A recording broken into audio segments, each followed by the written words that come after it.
150వ కీర్తన 6వ వచనం. సకల ప్రాణులు యెహోవాను స్తుతించుదురుగాక. దేవుని స్తుతించుచున్న ఒక దేవుని సేవకుడు ఇక్కడ ఉన్నాడు.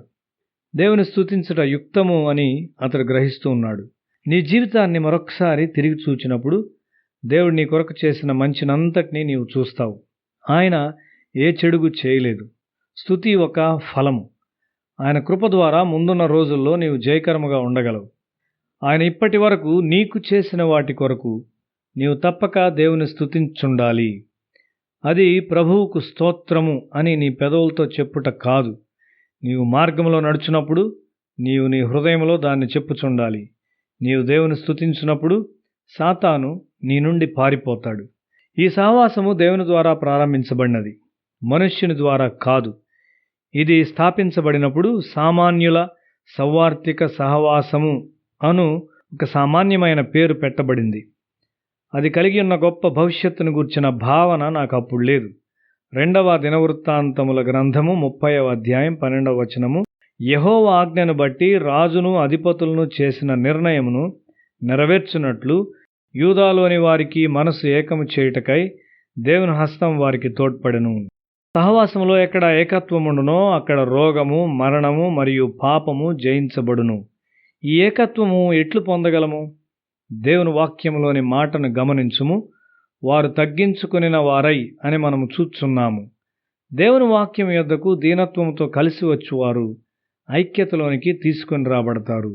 మీరెక్కడికి వెళ్ళినను అక్కడ ఉద్యమం వచ్చును అనే దినాలు వస్తాయి. మనుషులు మార్పు చెందినట్లు దేవుని ఆత్మ పనిచేస్తాడు. భారతదేశం అంతటి నుండి వచ్చి మాకు సహాయం చేయండి అని మనకిప్పుడు ఆహ్వానాలు అందినట్లయితే ఆ అవసరతను మనము తీర్చగలమా? లేదు. మనము చాలా కొద్దిమందిమి.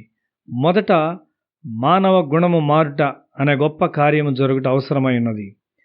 వ్యాధి క్రిములను తొలగించుట కొరకు ప్రజలు చాలా జాగ్రత్త కలిగి ఉంటారు. అయితే చెడు తలంపులు క్రిముల కంటే ఎంతో ఎక్కువ నాశనకరమైనవి. పాపములో నమ్మకముంచు హృదయము మరియు మోసమును తయారు చేయు తలంపులు నాశనకరమైనవి. యేసు ఈ భూమి మీద నడిచినప్పుడు ఆయన జయించువానిగా వెళ్ళాడు.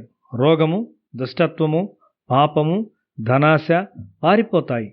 నీవు సరిగా ఆలోచించువానివై పరిశుద్ధతో నింపబడిన వానివైతే దేవుని కొరకు నీవు గొప్ప శక్తిగా ఉంటావు.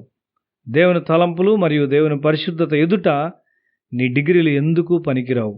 స్వార్థమును చంపి సజీవమైన సంపూర్ణ నిస్వార్థతలో ఆయన స్వారూప్యంలోనికి నిన్ను మరలా సృష్టించుటకు నీ గొప్ప దేవుడు ఇక్కడ ఉన్నాడు. యేసు పలికిన జీవపు మాటలు ప్రజలను దేవుని సమీపించుటకు మరియు ఆయన జీవమును పొందుటకు సహాయపడినవి.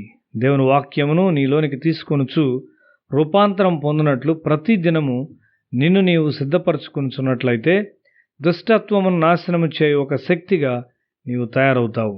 నీవు ఎక్కడ ఉన్నను అక్కడ సమాధానము, ఆనందము మరియు పరలోకపు సృజనాత్మక శక్తి ఉండును.